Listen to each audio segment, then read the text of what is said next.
वक्रतुंड महाकाय सूर्यकोटि समप्रभ निर्विघ्नं कुरु मे देवो सर्वकार्येषु सर्वदा। नर्मदे हर। दीना उद्धरसी दया वितरशी दुष्टाच संहारिषी भक्तांची मनोकामना पुरविशी दुःखे सदा नाशशी।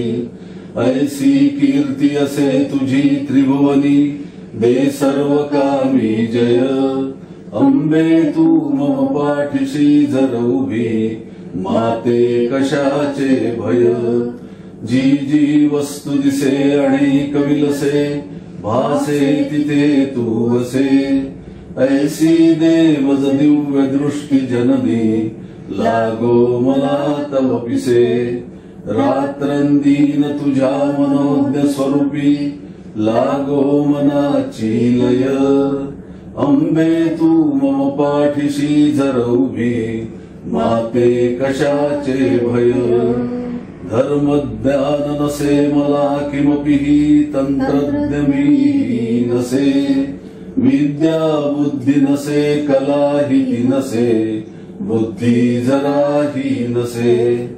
ऐसे हे तवले करू शरण गे होऊ नको निर्दय। नर्मदे तू मम पाठीशी जर उभी माते कशाचे भय। महापातकी हा असे जाणुनी का उपेक्षा करावी असे वाटते का। अति दीन मी हे तुझे लेकरू हो उपेक्षू नको मायया लेकरा हो। माझे प्रयत्न अपुरे पडती बहुत तू धाव धाव जगदंब सहायभूत। आलो तुला शरण मी करुणाग्र चित्ते तू मोकलू वदन कोश बगे अनंते। अंबा माता की जय। नर्मदा मैया की जय। नर्मदे हर नर्मदे हर नर्मदे हर। आज आपल्याकडे सुधीर देशपांडे आणि निलिमा देशपांडे आले। त्यांनी नर्मदा परिक्रमा केलेली आहे। आज आपण त्यांच्याकडून परिक्रमेबद्दलची माहिती समजून घेऊया। मी त्यांना विचारीन की तुम्ही आपली प्रथम ओळख सांगावी। मी सुधीर देशपांडे, अकोला येथे माझं वास्तव्य आहे आणि मी 5/12/1922 ला परिक्रमा सुरू केली आणि 4/5/2023 ला माझी परिक्रमा पूर्ण झाली। मी सौ निलिमा देशपांडे, अकोला, आणि मी 5/12 ला परिक्रमा सुरू केली आणि 4/5 म्हणजे तुम्ही दोघांनी एकत्र सुरू केली। एकत्र सुरू केली। आता परिक्रमा करण्याबद्दलच तुम्हाला प्रेरणा कशी झाली? तुमची काही आध्यात्मिक बॅकग्राऊंड आहे, तुम्ही गुरु केलेला आहे, किंवा तुम्हाला कोणी माहिती दिली म्हणून केली, का तुमचा स्वतःचा इंटरेस्ट होता म्हणून केली? परिक्रमेचा आम्हाला श्रीकांत गोंधळेकर माझे जे भाऊ आहेत त्यांनी पहिल्यांदा केलेली आहे। तर त्याच्यामुळे त्यांच्या प्रेरणेमुळे मला असं खूप वर्षांपासून वाटत होतं। त्यांनी खूप वर्षापूर्वी केलेली आहे, तेव्हापासून मला ती परिक्रमेची ओढ होती। आणि 5-6 वर्षांपूर्वी आम्ही ठरवलं पण होतं की आपण आता परिक्रमा करायची, पण तेव्हा ते शक्य झालं नाही। आणि चक्रांकित महाराज आळंदी यांनी आम्हाला आशीर्वाद पण दिला होता, पण त्यांनी सांगितलं होतं की परिक्रमा कराल तर दोघांनी करायची, एकट्याने जायचं नाही। त्याच्यामुळे मग आम्ही दोघांनी जायचा यावेळेला निर्णय जो घेतला तो मैयानी आम्हाला सफल केला, तो आमचा उद्देश। आणि आमची परिक्रमा तिने खूप छान करून घेतली। यामध्ये मी थोडं असं सांगू इच्छितो की 5-6 वर्षापूर्वी ज्यावेळेला आमचा निर्णय झाला होता त्यावेळेला काही कारणास्तव तो स्थगित झाला। यावेळेला आमचे अभ्यंकर मसालेवाले आमचे मित्र अण्णा अभ्यंकर गेले, त्याच्यानंतर हिला प्रकर्षाने वाटत होतं की आपण जावं, पण मला असं फारसं वाटत नव्हतं की आपण जावं। पण हिने अगदी ठाम निर्णय जाहीर केला की मला जायचंच, मग ही जाणार म्हणून मग मी हिच्या सोबत निघालो आणि तिच्या आशीर्वादाने आमची परिक्रमा पूर्ण झाली. परिक्रमा करताना तुम्ही तयारी काय केली? म्हणजे आता परिक्रमेला काय घेऊन जायचं, कसं सामान असायला पाहिजे, किंवा चालायची काही सवय वगैरे अशी काय केली का? कुठून तुम्ही माहिती घेतली का परिक्रमेबद्दल? मी जगन्नाथ कुंटेची 2-3 पुस्तकं वाचली होती. त्यानंतर श्रीकांत गोंधळेकर यांचे अनुभव सुद्धा मी ऐकले होते. आता हे ऐकल्यानंतर एवढं लक्षात आलं होतं की तिथे फक्त चालणं एवढंच महत्वाचं आहे. जर परिक्रमा करायची असेल तर चालणं अत्यंत महत्वाचं आहे. श्रीकांत गोंधळेकर सोबत असल्यामुळे म्हणजे इथे आम्हाला तयारीला खूप अशी अडचण नाही गेली. नेमकं काय न्यायचं आणि किती कमी न्यायचं हे त्यांनी सांगितल्यामुळे त्यांनी सुद्धा आमच्या तयारीमध्ये खूप हातभार आम्हाला लावला आणि आमची तयारी त्यांनी करून दिली. तेव्हा माझी मुलं सुद्धा बारकाईने काय लागतं काय नाही त्यांनी माहिती गोळा करून दिली. याच्यामध्ये सगळ्यात महत्वाचं म्हणजे असं होतं की या परिक्रमेला साधारणतः 8.5 किलो ते 9 किलो तुमच्या पाठीवर वजन असावं एवढं आम्हाला त्यांनी सांगितलं. मग त्याच्यामुळे त्या ह्याच्यात नेमकं काय बसतं एवढंच आम्हाला गोंधळेकरांच्या मदतीने करता आलं. त्या वस्तू घेता आल्या आणि चालण्याची सवय आम्हाला दोघांना अजिबात नाही. आम्ही इथून तर अगदी समोरच्या घरापर्यंत सुद्धा पायी आम्ही कधीच जात नाही, गाडीवरच जाणार. पण ही तिची कृपा की कुठलंही विघ्न न येता आम्ही चालत राहतो. परिक्रमा तुम्ही कुठून सुरू केली? म्हणजे ज्याला म्हणतात की परिक्रमा उचलणं, तर तुम्ही परिक्रमा कुठून उचलली? परिक्रमा मी ओंकारेश्वरवरून उचलली. परिक्रमा कुठून सुरू करावी आणि कुठून संपवावी याच्याबद्दल तुमचं काही मत आहे? मत म्हणून नव्हतं, पण अनेक जणांनी सांगितलं की जिथे नर्मदा आहे त्या ठिकाणाहून तुम्ही सुरू करू शकता. पण काही जाणकारांनी असंही सांगितलं की ज्यावेळेला तुमची परिक्रमा पूर्ण होते तर ते जल अर्पण करायला तुम्हाला ओंकारेश्वरला यावंच लागतं. आणि इथून तसे ओंकारेश्वर इतर स्थानापेक्षा आम्हाला जवळच आहे. म्हणून मग ओंकारेश्वरला तिथे गेलो. अनिल महाराजांकडून आम्ही त्या गोमुख म्हणजे ममलेश्वराला तिथे संकल्प सोडला आणि संकल्प सोडून आम्ही परिक्रमेला प्रारंभ केला. मग परिक्रमेत तुमचा दिनचर्या कसा होता? म्हणजे काही साधना करत होते का? मैयाचं तर आरती सकाळ संध्याकाळ तर केलीच जाते, पूजा थोडीफार केलीच जाते. मग तुम्ही किती वाजल्यापासून चालायला सुरुवात करत होता? विश्रांती कशी घेत होता? आणि रात्री कुठच्या आश्रमात तुम्ही विश्रांती म्हणजे काही म्हणजे 2दा तुम्ही आंघोळ करत होतात का मैयाची, किंवा काय अशाबद्दलची एक दिनचर्या तुम्ही सांगू शकता? आम्ही सकाळी मैयाची पूजा अर्चा तर करायचोच, पण आपला जप, आपले काही स्तोत्र, काही जे रुटीन आहे रोजचं ते आमचं नित्यक्रम आमचा होता. आणि नर्मदा स्नान शक्यतोवर आम्ही करायचो. आता जिथे मैयाचं पात्र नाही मग तिथे राहून जायचं. यामध्ये तुम्ही जे विचारलं साधना हा एक शब्द आला होता.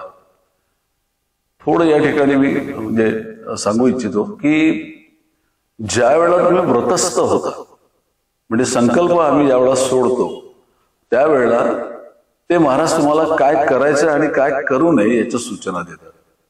आणि मला असं वाटतं की ती सुद्धा एक प्रकारची साधना आहे. आणि ज्या गोष्टी करायला नाही सांगतात ते पाहणं सुद्धा मला असं वाटतं नर्मदा मैयाची ती एक साधना आहे. अनेक अशा गोष्टी आहेत की ज्या आपण अगदी सहज म्हणून करत जातात. अगदी उदाहरण द्यायचं असेल तर त्यांनी सुरुवातीला सांगितलं तुम्हाला कुठेही फुलं दिसली तर तुम्ही घ्यायची नाही. तुम्हाला कुठेही भाजी लागलेली दिसली म्हणजे काही खाण्याच्या वस्तू जसं काही काकडी आहे किंवा हे तुम्ही स्वतःहून नाही करायचं. इव्हन बोरं सुद्धा तुम्हाला खूप दिसतील पण बोर तोडायचं नाही, कारण तुम्ही व्रतस्थ आहात. ती एक साधना आहे. तुम्हाला जर समजा शारीरिक कर्म जर करायचं असेल तरी सुद्धा तुम्हाला 3 वेळा टाळ्या वाजवून तिथे कारण ही तपोभूमी आहे. इथे अनेक ऋषींनी तप केलेली आहे. मग ती जागा मिळवायला सुद्धा तुम्हाला अशा पद्धतीचा तो आवाज करावा लागेल जेणेकरून मग तुम्हाला तिथे जाता येईल. थोडक्यात काय की त्यांचं म्हणणं आहे की ह्या सूचना नाही, ही सुद्धा एक परिक्रमेमधली तुमची साधना आहे. आणि सकाळची आंघोळ, मैयाची पूजा, तिची आरती आणि चालताना अखंड जप हे मात्र प्रामुख्याने आम्ही पाळतो. साधारण रोज तुम्ही किती किलोमीटर चालायचे? म्हणजे काही वेळेस काय होतं, आश्रम लांब असेल तर थोडं जास्त चालावं लागतं, किंवा संध्याकाळ होऊन जाते आणि पुढे आश्रम लवकर मिळत नाही तर लवकर थांबतो. पण ऍव्हरेज आपण दिवसाचं तुमचं किती अंतर तुम्ही कापत होतो? आम्ही काहीच दिवस फक्त 25च्या वर 30च्या जवळपास चाललो, पण आमचं 18 ते 22 ही रेंज काय, 18 ते 22 किलोमीटर आम्ही चालायचो. आणि काही वेळा आश्रम तुम्ही जसं सांगितलं की आता आश्रमच समजा 30 किलोमीटर आहे, मध्ये काहीच नाही, तर मग 30 किलोमीटर काही ठिकाणी चाललं. पण कालांतराने कसं आहे, एक लक्षात आलं की 18 आणि 22च्या रेंजमध्ये जर माणूस चालला परिक्रमा, तर नियोजित वेळेत अतिशय चांगल्या रीतीने परिक्रमा होऊ शकते. कारण आश्रम तिथे सोय निश्चित होते, पण परिक्रमेचा अनुभव असा आहे की तुम्ही चालता चालता कोणालाही म्हटलं की महाराज जी क्या आज मुक्काम की सोय हो सकती है, तर तो आनंदाने तुम्हाला सगळं करून द्यायचा. त्याच्यामुळे जो आपल्याला भेडसावतो किंवा काय होईल किंवा आपल्याला जागा मिळेल नाही मिळेल, भोजन मिळेल, याला कुठेही तिथे थारा राहत नाही. पण ऑन ॲव्हरेज 22 किलोमीटर आम्ही चालायचो रोज. मग साधारण 22 किलोमीटर चालून तुम्हाला किती दिवस लागले परिक्रमा पूर्ण करण्यासाठी? आम्हाला 5 महिने लागले. या 5 महिन्यामध्ये फक्त मी एक सांगतो, आम्ही गुजरातमध्ये कांद्रोज म्हणून एक कार्तिकेय स्वामीचा आश्रम आहे, मौनी बाबा आहेत तिथे. तर तिथे जसं आम्ही संध्याकाळी गेलो तर मला निरोप आला की माझे वडील बंधू एक्सपायर झाले. पण व्रतस्थ असल्यामुळे त्यांचं असं म्हणणं आहे की तुम्हाला अशौच लागत नाही, पण जवळ मैया असल्यामुळे मग आम्ही त्यांना अडचण सांगितली. आणि तुम्हाला सांगतो, त्यांनी आमची 15 दिवस इतकी सुंदर व्यवस्था केली. जे आपल्या हिंदू धर्मानुसार जर असं काही कृत्य झालं, म्हणजे घटना घडली, तर आपण त्याचं तोंड गोड करतो एका विशिष्ट दिवसानंतर, अंगावर कपडा टाकतो. हे सगळं आश्रमवासियांनी केलं तिथल्या. मी प्रामुख्याने मौनी बाबांचं नाव तर घेलंच आहे, पण आमची तिथे खुशालबाई पटेल म्हणून आहे, कांतीबाई पटेल म्हणून आहे, गुरु ठाकूर म्हणून आहे, यांनी आणि एक भिका म्हणून आहे, यांनी जसं आपल्या घरी किंबहुना घरी सुद्धा एवढं होणार नाही तेवढं त्यांनी त्या कांद्रोज आश्रमात आमचं केलं. आणि आग्रहाने ठेवून घेतलं, जाऊ दिलं नाही. 15 दिवसानंतर मात्र आम्हाला हे सगळे सोपस्कार करून त्यांनी रवाना केलं. परिक्रमेमध्ये तुम्ही ज्यावेळेस संकल्प उचलला त्यावेळेस तुम्हाला कुठचे नियम पाळावेत असं त्यांनी सांगितलं होतं? सगळ्यात महत्वाचं म्हणजे मोबाईलवर जास्ती बोलायचं नाही, पहिलं. दुसरं म्हणजे जाताना नुसतं जायचं नाही. मैया किंवा तुमचा जो कोणता गुरुमंत्र असेल त्याचा सातत्याने जप करायचा. एक काहीही दिसलं तर तिथे स्वतःहून जायचं नाही, नासाडी करायची नाही, तोडायचं नाही. कारण वाटेत ऊस, बोरं, पेरू हे असे अनेक आम्हाला लागत होते, पण त्यांनी सांगितलं की हे अजिबात करायचं नाही. ज्यांनी सुरुवातीला तुम्हाला चहाला आवाज दिला त्याला शक्यतो नकार द्यायचा नाही, कारण तो मैयाचा प्रसाद असतो. आणि तुम्हाला जर कोणी काही दिलं तर त्याला नाही म्हणायचं नाही. ते तुम्ही व्रतस्थ असल्यामुळे स्वीकारायला तुम्हाला चालतं. परिक्रमा सुरुवात करताना तुम्ही काही पैसे जवळ बाळगले होते का? हो, बाळगले. कारण जे या परिक्रमावासियांच्या माध्यमातून आम्हाला असं कळलं होतं की साधारणतः आपण मोरटका सोडल्यानंतर, म्हणजे बडवणीच्या समोरचं, ओंकारेश्वरच्या जवळचं नाही, मोरकट्टा, तिथून तो असा भाग आहे की थोडस चालायला महिलांना त्रास होतो. मग तिथे पोर्टर घ्यावा लागतो. तर त्या पोर्टरसाठी आम्ही काही पैसे ठेवले होते. पूर्ण परिक्रमेत तुम्हाला असुरक्षितता वगैरे असं काही वाटलं का? म्हणजे कुठे भीतीदायक असं वाटलं, किंवा परिक्रमेतनं आता कंटाळा आला चला परत जावं अशी काही भावना तयार झाली का? नाही, अगदी पहिल्या दिवशी मला स्वतःला झाली. म्हणजे मग याशी आपण खोटं नाही बोलणार.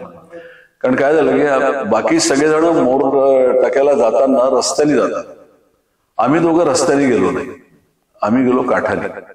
आणि मला एक त्याला रोग नाही म्हणतायत, पण साधारण एक फोबिया, समोर जाताना उंच पूल आणि खाली पाणी दिसलं की मला मध्ये गेल्यानंतर मला चक्रा सुरू होतात, किंवा थोडं उंचावर गेलं की मला सगळं फिरल्यासारखं आणि मी पडतो. तर आम्हाला एक 5-6 किलोमीटर गेल्यानंतर जवळपास 80 ते 90 फुटाचा कडक लागला आणि वाट जी दाखवली होती ती अशी होती खाली. म्हटलं आता मी जर गेलो आणि मला चक्कर आली तर खाली मैयात आहे. आमचं बेड पडलं, त्या वाट एवढीशी. पण मग मी दिगंबराचा जप सुरू केला, नर्मदे हर केलं, दिगंबराचा जप केला आणि वर चढलो. मला थ्रूआउट चढावावर कुठेही चक्कर आली नाही. बस तेवढी एकदाच एक भावना माझी ती होती. मग बाकी पूर्ण परिक्रमा होईपर्यंत मला काही जाणवलं नाही. आपण दोघंच चालत असल्यामुळे तुम्ही कुठच्या ग्रुप बरोबर जॉईन झाला नसालच असं मला वाटतं, किंवा तुमच्या बरोबर पुढे मागे कुठचा ग्रुप पण चालत होता का?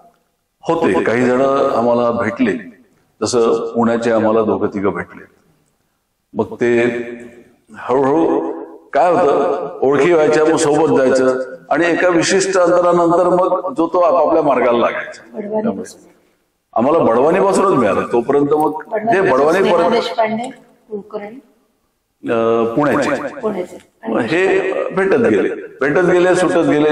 नवीन आता आम्ही दोघं असल्यामुळे जवळपास नंतरचा आम्ही म्हणजे अमरकंटक नंतर जवळपास आम्ही दोघंच होतो.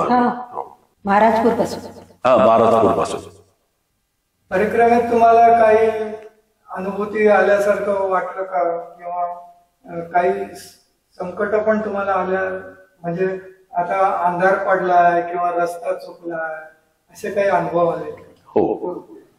त्याबद्दल काही सांगू शकता? हो.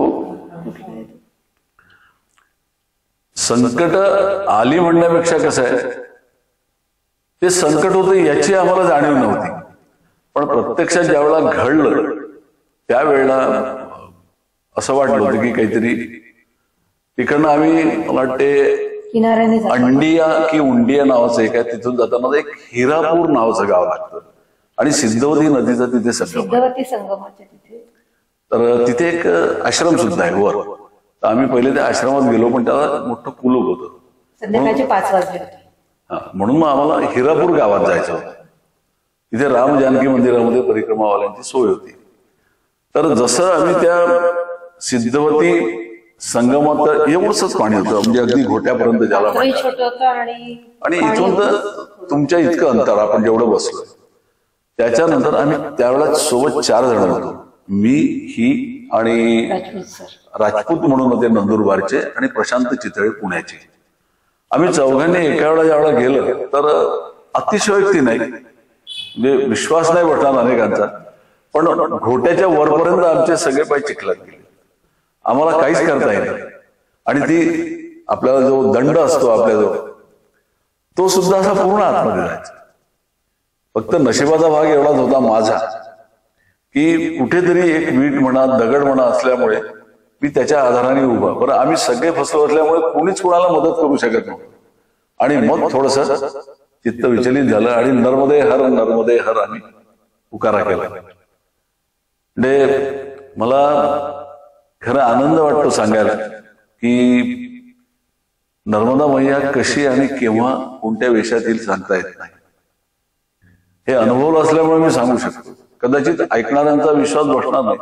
तिथे 12वीत शिकणारा एक मुलगा फक्त उभा होता.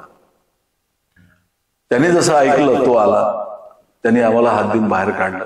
आम्ही नंतर वाटेला लागलो. नर्मदे मैयाचे तिथे हातपाय धुतले, सगळं स्वच्छ केले.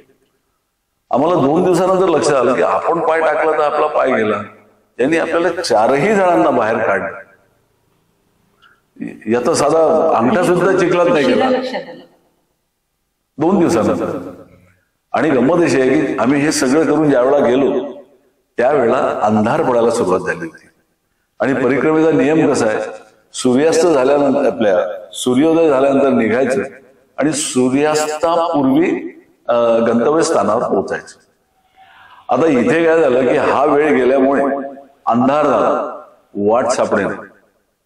हिरापूरला जायचं होतं, पण आमचं दुर्दैव त्यात अजून असं होतं की गावातली पूर्ण वीज गेली होती. त्याच्यामुळे सगळा काळोख दिसायचा. एका ठिकाणी फक्त एक वीट भट्टीवर दिवा दिसला, त्या आधाराने आम्ही गेलो आणि तिथे आम्ही अक्षरशः वाट चुकलो. नुसतं गवताच्या शेतातून आणि अशी वाट मिळाली की इकडे जायचं ना, आम्ही इकडे चालायला लागलो. फक्त त्यावेळेला आम्ही हे केलं, आमच्या मोबाईलचे टॉर्च हे करून नर्मदे हर जोरात. तर एक गवत तोडणारा त्याने कुठून तरी ते टॉर्च बघितले आमचे आणि त्याच्या लक्षात आलं की हे काहीतरी अडचणीत आहे. मग असं नर्मदे हर करता करता करता तोही थोडा जवळ आला आणि मग त्याने तिथून जोरात आवाज दिला की मधून तुम्ही माझ्याकडे या लाईटकडे. मग आम्ही ते सगळं गव्हाचं हे तुडवत त्याच्यापर्यंत गेलो. तर आमचे लाईट दिसल्यापासून त्यांनी जो भारा बांधून ठेवला होता गवताचा तो उचलला नव्हता. म्हणजे तुमचे लाईट बघितल्यानंतर मला लक्षात आलं की अरे महाराजजी कुछ तुम्ही इतकी गडबड आहे. आणि तो रस्ता जो आम्ही विसरलो तर त्या माणसाने आम्हाला राम जानकी मंदिरापर्यंत आणून सोडलं. तोपर्यंत आम्हाला जवळपास 8:15 वाजले होते रात्रीचे आणि लाईन नव्हतीच गावाला. पण तरी सुद्धा वाटाड्या म्हणा, स्वतः मैया म्हणा, आम्हाला वाट दाखवायला देते. त्याच्यानंतर हा प्रसंग जसा आपण विचारला, इथे परमपूज्य दत्त महाराज कुलकर्णी आहेत, ते आता नाही आहेत, ब्रह्मलीन झाले. मी त्यांना हे ज्यावेळेला सांगितलं होतं तर ते म्हणे अरे तुमचं कुलदैवत नाही तर मैया या दोघच जण तिथे होते, तुम्हाला त्यांनी बाहेर काढलं. ही मैयाची कृपा. आपण परिक्रमेला निघतो म्हणजे दीक्षा मागण्याच्याच व्रताने निघत असतो. मग त्या दृष्टिकोनातलं तुम्हाला निर्णय आश्रमात सेवा कशी वाटली किंवा कुठच्या आश्रमात सेवा कमी पडते मग तिथे वाढवायला पाहिजे किंवा इतर ठिकाणी अगदी घरच्यांसारखं स्वागत करतात, असे निरनिराळे तुम्हाला अनुभव आलेत का? आले. त्याबद्दल काय सांग? पहिली गोष्ट मी प्रामाणिकपणे सांगतो की जी काही सोय होते ती अतिशय सुंदर होती. आता एक आपल्या परिक्रमावाल्यांनी सुद्धा हे लक्षात घेतलं पाहिजे की एका निविड अशा ठिकाणी की जिथे कुठलीही सोय नाही, ट्रान्सपोर्टची सोय नाही, माणूस धड नीट जाऊ शकत नाही, अशा ठिकाणी यांचे आश्रम्स आहेत अनेक. काही रस्त्या लागत आहे पण त्या ठिकाणी एवढी सगळी सामुग्री नेणं, तुमची सोय करणं हे कमी नाही. मग त्याच्यामध्ये थोडं बहुत जर कमी जास्त झालं तर त्याला ही कमी आहे हे न समजता ते जर आनंदाने आपण स्वीकारलं परिक्रमावाल्यांनी तर मला असं वाटतं त्याच्यामध्ये जास्ती आनंद होईल. पण एक अनुभव अत्यंत वाईट जो आला तो असा आहे की अनेक आश्रमांमध्ये फक्त महाराष्ट्रीयन लोकांबद्दलचं मत चांगलं नाही. मग त्यांना आम्ही एकदा विचारलं. एका ठिकाणी एक साधू हिच्याशी खूप भांडला, मला त्या गावाचं नाव आठवत नाही, फुलगाव नाही, फुलगाव त्या त्यागी बाबा ते नाही, आपण ते तो गांजाच्या याच्यात होता तो. त्याच्यानंतर आपण त्या योजनाला गावाला गेलो, तिथे त्या बाचाबाची नाही झाली ती, तर त्यांनी महाराष्ट्रीयन आहे म्हणून त्यांनी भांडण केलं. त्यावेळेला हे प्रशांत चितळे आमचे राजपूत दादा ते म्हणाले की अरे मैया ने आपको सिर्फ यही पूछा कि यहाँ से हमको वहां कितना देर लगेगा. बोले आप महाराष्ट्र वाले ज्यादा काय म्हणजे शहाणे आहेत या याच्यात, हर बात पूछते हो, आश्रम में आते हो तो पहिले वहां कमोड है क्या पूछते हो. नाही, त्यांनी हे सगळं सांगितलं. सिलकंठ नीलकंठ इथली गोष्ट आहे. सिलकंठ नीलकंठ. त्यामुळे थोडं असं जाणवलं की त्यांचं आपल्याबद्दलचं थोडं मत काही ठिकाणी खूप चांगलं आहे अशा प्रकारे. कारण काही जणांनी बोलून दाखवलं, बोले तुम नर्मदा मैया के बारे में नहीं पूछते, बाकी नहीं पूछते, आश्रम में ये है क्या, वो है क्या, मोबाइल चार्ज होता क्या, लैट्रिन है क्या. फिर बोले हम परिक्रमा के लिए निकले काय के लिए. पण ज्या ज्या ठिकाणी जी जी सोय आहे ती त्यांच्या दृष्टीने निर्विवादपणे चांगलीच आहे. आम्ही त्या शूलपाणीच्या जंगलातला सगळ्यात उंच जो आहे खप्पड मार, तिथे इतक्या उंचावर एका खोलीमध्ये आमची झोपण्याची सोय केली. त्या खोलीमध्ये आम्ही झोपलो होतो. आपण विश्वास ठेवणार नाही ऐकणारे लोक, पण इथे बैल बांधले होते, बाजूला एक गाढव बांधलं होतं, 3 बकऱ्या बांधल्या होत्या, टोपल्याखाली कोंबड्या ठेवल्या होत्या. कारण तिथे जनावरांची भीती असल्यामुळे ते घरात बांधतात. आणि त्याच्या अवतीभोवती आम्ही 6 परिक्रमावासी झोपलो होतो. पण एवढ्या याच्यातही त्या बहिणी आम्हाला तिथे झोपवलं, खिचडी खा म्हणून सांगितलं. पण आम्हाला आधीच भोजन प्रसादी मिळाले असल्यामुळे आम्ही तिथे प्रसाद घेतला नाही. पण एवढ्या कमी जागेत सुद्धा तिथे लोक सोय करतात. अशा कोणी तुम्हाला गूढ व्यक्ती भेटल्या आहेत का? जसं तुम्ही मुलाचं उदाहरण दिलं की तुम्ही आम्हाला गुडघाभर चिखलातनं बाहेर काढलं पण त्याला अंगठापर्यंत चिखलाचा दिसला नाही, असं एक गूढ कोणी असेल किंवा ज्यांनी येऊन तुम्हाला मार्गदर्शन केलंय की असं अध्यात्मात करा, हे करा, असे कोणी संत महात्मा वाटेत नाही भेटले आम्हाला. पण वाटेमध्ये हिला एक दिवस, मला त्या गावाचं नाव नेमकं आठवत नाही, पण मारुतीरायासारखेच त्यांना हिला ते संत दिसले. ते बाई झालं होतं. आणि काही जण आम्हाला जे भेटले मध्ये भेटले नाही अशाला भाग नाही, पण त्यांनी कुठे जायचं, कसं जायचं, काय जायचं याचं मार्गदर्शन 2-3 वेळा आम्हाला केलेलं आहे. तुम्ही या मार्गाने जाऊ नका, या मार्गाने जा, हे सांगणारे आम्हाला 2-3 जण भेटले. फक्त गूढ असं आम्हाला कोणी भेटलं नाही. कदाचित भेटले असतील जंगलामध्ये एक लहान शक्य आहे. नाही, जंगलामध्ये एका आम्ही चालत होतो, रस्ता माहित नव्हता, तर एक मुलीचे वडील होते. त्यांनी त्या मुलाला, लहान मुलाला त्यांच्या जवळ ठेवलं आणि म्हणाल, त्याची मुलगी पण होती तिथे, लहान लहान मुलगी होती 8-9 वर्षाची. ते म्हणाले की ही आता तुम्हाला रस्ता दाखला. आणि ती मुलगी आमच्यासोबत चालत होती. आम्ही तिला नाव विचारलं की का गं तुझं नाव काय बेटा, काय? ही आमची काही एक शब्दही बोलली नाही. आम्हाला पूर्ण आमचा रस्ता मिळेपर्यंत ती आमच्यासोबत चालली आणि मग ती मधल्या मार्गाने ती परिक्रमामध्ये. आता कसं आपण घरापासून दूर असतो, काही वेळेस काही आपल्या जेवणात आवडत्या वस्तू असतात. म्हणजे कसं की जेवण करताना एखाद्याला मसाल्याची मिरची आपल्या खावीशी वाटत असते, तर मग असे तिथे कुठचे पदार्थ तुम्हाला खावेसे वाटले का? किंवा एखादं आईस्क्रीम मिळावं किंवा असं काही तुम्हाला वाटलं का? नाही, पदार्थांबद्दल मला असं नाही वाटलं. एक पण तुम्ही विचारलं जातं, मी सांगायला हरकत नाही. एक दिवस मला वांग्याची भाजी खायची इच्छा झाली आणि आम्ही ज्यावेळेला आश्रमात पोहोचलो तर तिथे आम्हाला वांग्याची भाजीच मिळाली. मला मटरच्या शेंगा आणि म्हणजे वाटाणा आणि काकडी मला आवडते. तर मी आमच्या सहकार्याला म्हणजे राजपूत सर होते, म्हटलं सर सगळीकडे काकड्या खूप सुंदर दिसतात, काय ह्याला आपलं. हा, तर मग आम्ही गेलो. एका ठिकाणी आम्हाला तहान लागली विमलेश्वरच्या अलीकडे. तर त्यांना विचारलं आम्ही, तिथे शेतकरी होता, की महाराज तो बोले आप ऐसे नीचे उतरो, बोले मैं आके नल चालू करके देता, शांति से पानी पीजिए बोले, और बैठे. आम्ही पाणी वगैरे प्यालो. मग हिने त्यांना विचारलं की नजदीक कोई गाव है क्या, कुछ चीजें लेने की. आम्हाला शेंगदाणे आणि गुळ घ्यायचा होता खायला. नहीं बोले अंदर जाना पड़ेगा, यहाँ नहीं है, यहाँ से तुम विमलेश्वर गए कि आपको सब मिल जाएगा. ठीक आहे. मग आम्ही जायला लागलो तर मागून त्याचा आवाज आला, महाराज जरा रोको. अक्षरशः 10-15 काकड्या कवळ्या लुसलुशीत त्यांनी आणल्या आणि आम्हाला भेट म्हणून दिली.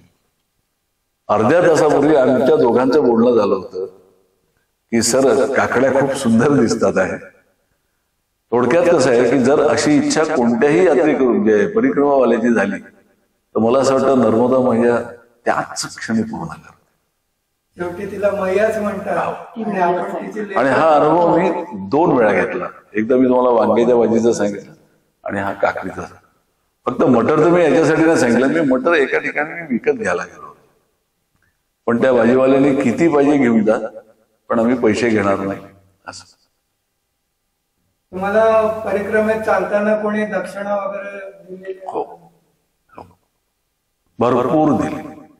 दक्षिणा दिली, हिला साडी दिली, मला टॉवेल खूप दिलं.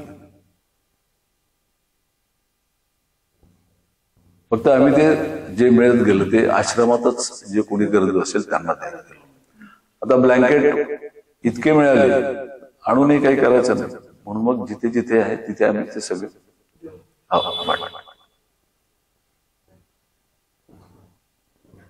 आणि लोक अशी वाट पाहतात गावागावातल्या ज्या म्हाताऱ्या बायका त्या वाट पाहतात आणि म्हणतात काही मिळेल आहे. नाही. आणि त्या म्हणतात मैं कब से राह देख रही, मैं चाय बना के बैठी हूँ, अभी नर्मदा के बालक तो कोई आए ही नाही. इतकं त्यांचं म्हणजे मैयाचं प्रेम ओथंबून वाहत असते की आपल्याला ते म्हणजे शब्द ऐकला की म्हणजे आपलं असं हृदय असं गलबलतं. म्हातारी बाई होती, खूप म्हणजे असे अनुभव खूप. सवेरे से राह देख रही, आज परेशान हो गई थी, बोले मैं नर्मदे का बालक नहीं आए बोले अभी तक, आणि आम्ही गेलो तिथे. तो अनुभव खूप म्हणजे हृदयस्पर्शी आहे.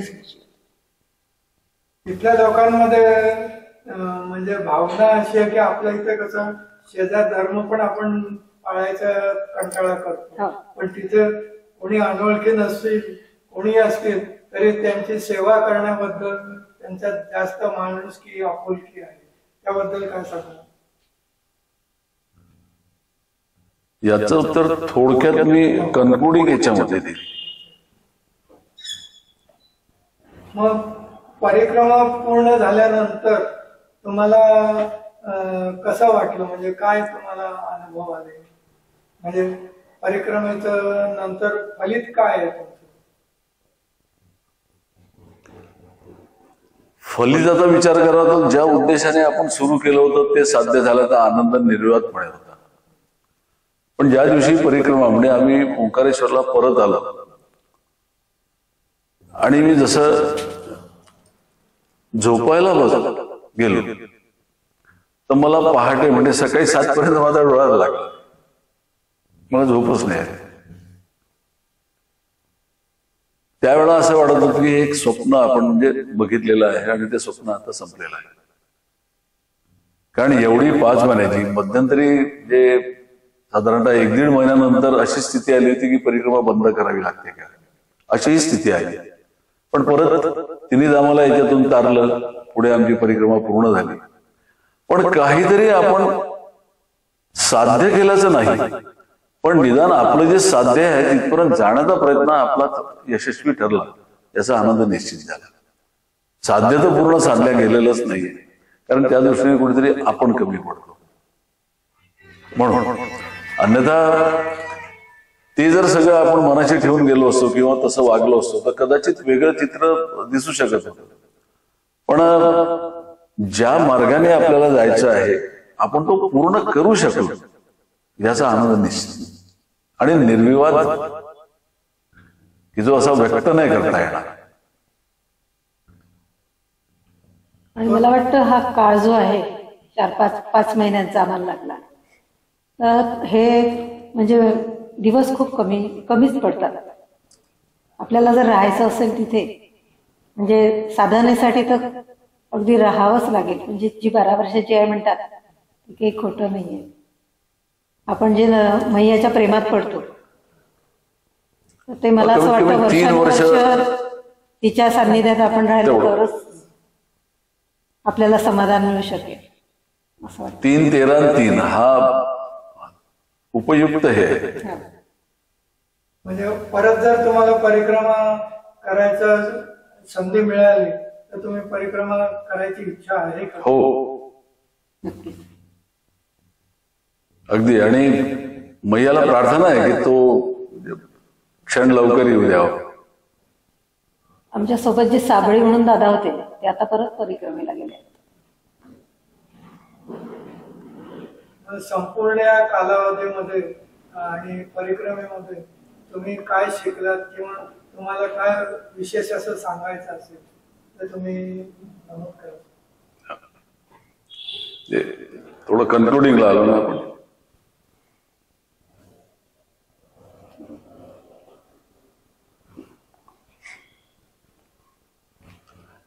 जे मी सुरुवातीला वाचलं होतं आणि जे परिक्रमाला गेले त्यांच्याकडून मी सगळं ऐकलं होतं आणि त्याप्रमाणे परिक्रमेला प्रारंभ झाला. परिक्रमेमध्ये शिकण्यासारखं बरंच काही आहे. फक्त दुर्दैव असं आहे की मी शिकू नाही शकलो. तुम्ही ज्यावेळेला परिक्रमेला जाता तर सगळ्यात महत्वाचं तुमच्या दृष्टीस पडतं तिथे गेल्यानंतर त्या लोकांचा सेवाभाव आणि त्यागी वृत्ती. माझ्या घरी काय आहे याचा ते विचारच करत नाही.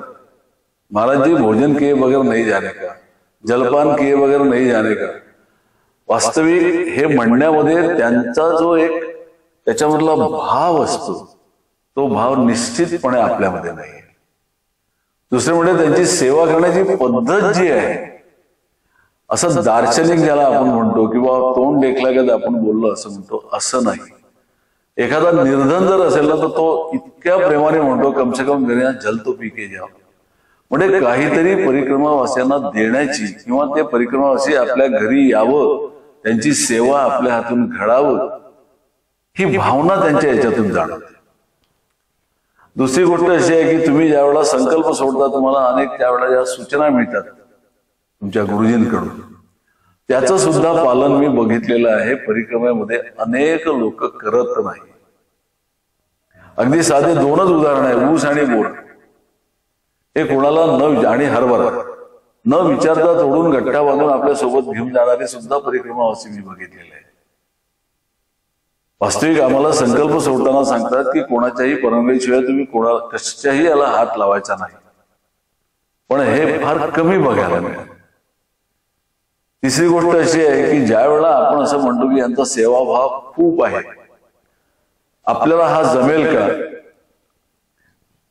तुम्ही ज्यावेळेला संकल्प सोडता त्यावेळेला तुम्हाला एक वाक्य सांगितलं जातं की तुम्हाला तुमच्या दैनंदिन याच्यातलं काही सोडण्याची ज्यावेळेला इच्छा होईल त्यावेळेला तुमची परिक्रमा खऱ्या अर्थाने पूर्ण झाली असं तुम्ही समजा. पण फार कमी, म्हणजे मी आमच्या दोघांचं जर उदाहरण घेतलं तर मला काही सोडण्याची खरं सांगतो इच्छा झालेली नाही. म्हणजे कुठेतरी असं वाटतं की आपल्या परिक्रमेमध्ये काहीतरी त्रुटी निश्चित आहे. ठीक आहे, आम्ही म्हणतो जप खूप झाला वगैरे वगैरे, पण हे आपल्या समाधानासाठी आहे. त्यांनी जे सांगितलेले नियम आहे त्यानुसार जर केलं असतं तर कदाचित वेगळं चित्र दिसलं असतं. पण हा जो त्यांचा एकूण भाव आहे किंवा मला आलेले अनुभव आहे त्याच्यावरून मी एवढं सांगू शकतो की कुठेतरी अजूनही ज्यावेळेला परिक्रमा करायला निघतो यात्रेकरून किंवा परिक्रमावासी, तर काही नियम अजून पाळणं अत्यंत गरजेचं आहे. अनेक वेळा असं होतं की आश्रम येईपर्यंत त्या कानामध्ये हेडफोन्स लावून बोलणं सुरू असतं, नाही तर कुठली तरी गाणी ऐकणं चालू असतं. माझ्यासोबत जो ग्रुप होता मागे पुढे त्याच्यातल्या 2 महिला तर कॉन्स्टंट तेच करत होत्या. म्हणजे हा जो परिक्रमा करताना तुम्ही व्रतस्थ असता आणि ते व्रत असं असतं, एक तर तुम्ही एकमेकांशी बोलायचं नसतं, ठराविक अंतर ठेवून चालायचं असतं. नाही तर काय होतं, बोलताना इतका वेळ जातो तुमचा तेवढा जप होत नाही. आपल्याला जास्तीत जास्त जप कसा होईल, आणि परिक्रमा इतकं उत्तम हे एक आहे की तुम्हाला नुसतं चालावं लागतं. त्यामुळे तुम्ही 13 कोटी जे म्हणाले त्याच्यापेक्षा जास्ती सुद्धा होऊ शकतो. बडवानीच्या अलीकडे ते छनेरा की 3 अक्षरी गाव आहे, तिथे कटियार की मणियार नावाचे गुजरातचे हे आहे स्वामी. त्यांनी इतका अभ्यास केला आहे, तो म्हणतो की तुम्ही जप का करावा, तर तुम्ही साधारणतः हे पाऊल टाकता तर त्यांनी ते स्क्वेअर मीटर मध्ये तुमचे अंतर काढले आहेत आणि तुम्ही परिक्रमा संपेपर्यंत किती पावलं टाकता याचं सगळं गणित त्याच्याजवळ आहे. तो आश्रमात गेल्यानंतर हे सगळं तुम्हाला सांगतो. मग याच्यामध्ये तुमचा किती जप होईल.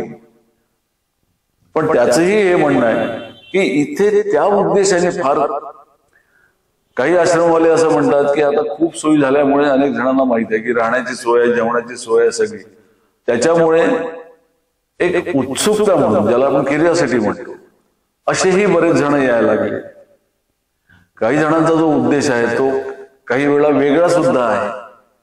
मग त्याच्यामुळे काय झालं की एक काळ असा जातो परिक्रमेला जे एक अनन्यसाधारण असं महत्व होतं, त्या ट्रान्सपोर्टवाल्यांनी वाहनाद्वारे, आता हा एक नवीन प्रकार सुरू झाला वाहनाद्वारे, त्याच्यामुळे त्याला थोडस कुठेतरी एक कमर्शियलपणा सुद्धा या माध्यमातून हा निर्माण झालेला आहे. तुम्ही जर खरं सांगतो मैयाला स्मरून गेले तर तुम्हाला इतके अनुभव येतात, पदोपदी अनुभव येतात. आणि मुख्य म्हणजे कसं वागावं हे सुद्धा आपल्याला या परिक्रमेमध्ये शिकायला मिळतं. मग पैसा, अडका, जेवण, राहण्याची सोय हे अगदी गौण विषय ठरतात. तुम्हाला पदोपदी पावलोपावली काही ना काही लोक देतच राहतात. म्हणजे अगदी साड्यापासून याच्यापासून. मी एका धनाढ्य माणसाचा फक्त इथे अनुभव सांगतोय.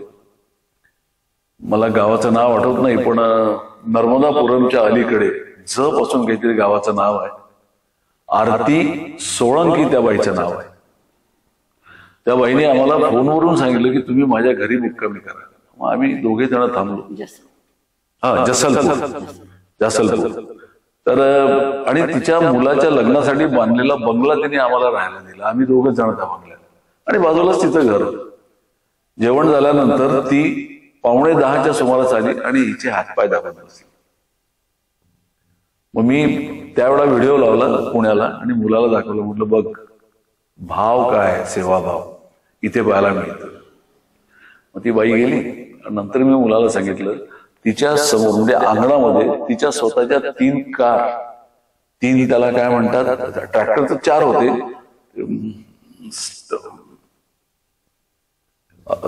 कृषी अवजार जे साधारणतः एक 25-30 लाखाच्या वर आहे, असे 3 आणि 200 एकर शेती वहिती खाली एवढ्या इस्टेट असलेली बाई ही परिक्रमावाल्यांचे पाय दाबायला असते आणि बोलवते.